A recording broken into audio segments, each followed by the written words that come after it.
اللہ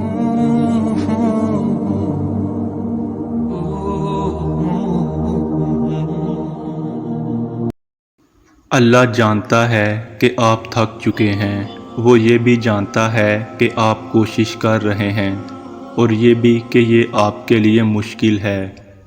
لیکن یہ بات یاد رکھیں کہ اللہ آپ کو اس حالت میں نہیں ڈالے گا جسے آپ برداشت نہ کر سکیں۔ جب ساری دنیا کہے تمہاری دعائیں بے فائدہ ہیں، ان کا قبول ہونا ناممکن ہے، تو میرے رب کی یہ بات دل کو پرسکون کر دیتی ہے کہ بے شک اللہ ہر چیز پہ قادر ہے۔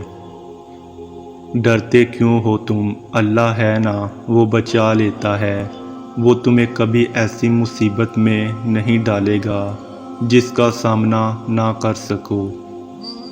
اگر کسی مشکل میں ڈالتا ہے تو دراصل وہ تمہیں اس کے ذریعے بہت کچھ سکھا رہا ہوتا ہے، اور یاد رکھو کہ وہ ہمیشہ تمہارے ساتھ ہے۔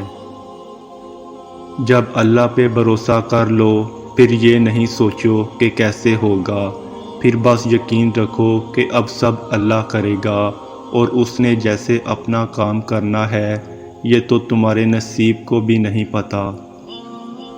دعائیں جب زور پکڑتی ہیں تو کن کا فرمان جاری ہو جاتا ہے، گمان یقین میں بدل جاتا ہے، اور پھر یقین سے معجزوں کا سفر شروع ہو جاتا ہے۔ اللہ کی ذات پر کامل یقین رکھنے والے کبھی بھی ذہن میں بہتے وسوسوں کو خود پر حاوی نہیں ہونے دیتے، کیونکہ وہ جانتے ہیں کہ اللہ کے لیے ناممکن کا لفظ بے معنی ہے۔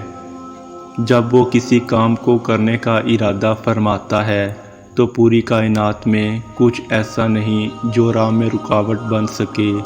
یہی اس کی شان ہے کہ جب وہ نوازنے پر آتا ہے تو انسانی عقل حیران رہ جاتی ہے۔